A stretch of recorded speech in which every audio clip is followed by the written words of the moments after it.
Assalomu alaykum hurmatli obunachilar, bizdan kuzatib o'tgan bugungi obzorimizda Shayxon Tohir rayon ko'kchada joylashgan 3.2 sotuv yer uchastkasiga ega bo'lgan uy-joy. Binoning umumiy kvadraturasi 450 kvadrat tashkil qiladi. Xonalarning soni 6 ta, 3 ta qavatdan iborat bo'lgan bino ko'tarilgan podol, birinchi va ikkinchi qavat. Hovliga kirish uchun alohida avtomat darvoza va alohida eshik o'rnatilgan.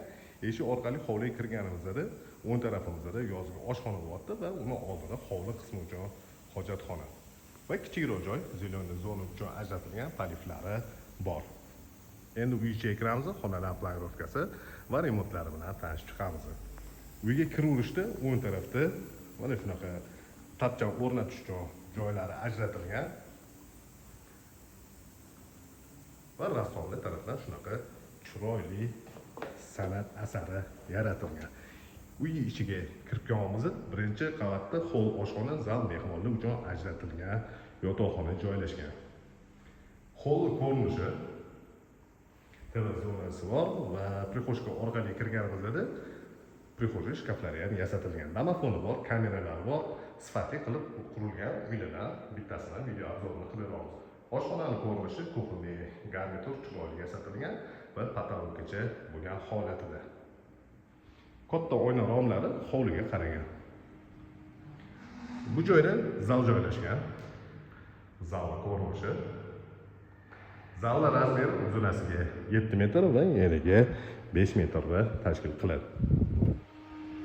Birinchi qavatda joylashgan umumiy sanusiy.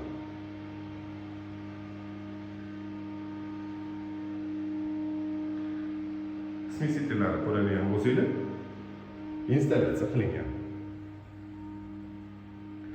Kichikroq orqa hovlisi ham bor. Qo'shni devorlar 2 metr tashlab imorat ko'tarilgan. Birinchi qavatda joylashgan yotoqxonaning ko'rinishi.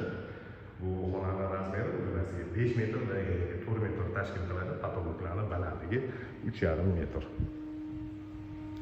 Demak, birinchi qavatda hol, oshxona, zal, mehmonlar uchun ajratilgan yotoqxona va sanusiy bo'ldi. Endi imoratda ikkinchi qavatga ko'tarilamiz. Ikkinchi qavatda 4 ta yotoqxona joylashgan. Avtorskiy proyekt asosida qurilgan uy. Ikkinchi qavatda 4 ta xona joylashgan. Bittasi zal uchun mo'ljallangan va bu xonadan terasa qismiga ham chiqsa bo'ladi. Har bitta xonada terma regulyatorlari bor. Demak, bola uchun ajratilgan yotoqxona razmeri 5 ga to'g'ri. Ikkinchi qavatga ko'tarilganimizda chap tarafda yana 2 ta xona joylashgan. Ikkinchi qavat uchun umumiy sanusiy ko'rinishi.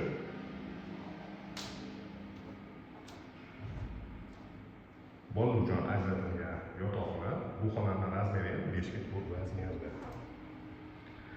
Va ota-onalar uchun ajratilgan yotoqxonaning ichiga kirib kelamiz. Bu xonada alohida sanusiy bor va garderob uchun ajratilgan xonasi.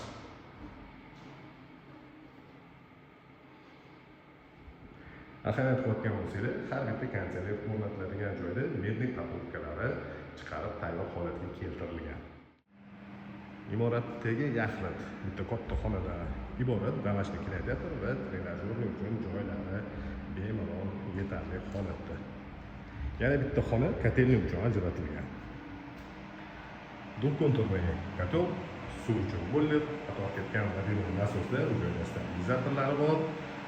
Demak, kameralarni yozib turuvchi uskuna va alohida elektroshit va bu joyda boshqa uchun joylari hisobga olingan. Ya'ni sovuq suv, kanalizatsiya va bu joyda rakvinasi ham bor. Bu ko'rsatgan uyimizda Shayxon Tohir rayon ko'kchada joylashgan 3.2 sotuv yer uchastkasiga ega bo'lgan uy-joy. Binoning umumiy kvadraturasi 450 kvadrat. Xonalarning soni 6 ta bo'ldi. Bu uy narxini opisiyaga yozib qoldiramiz.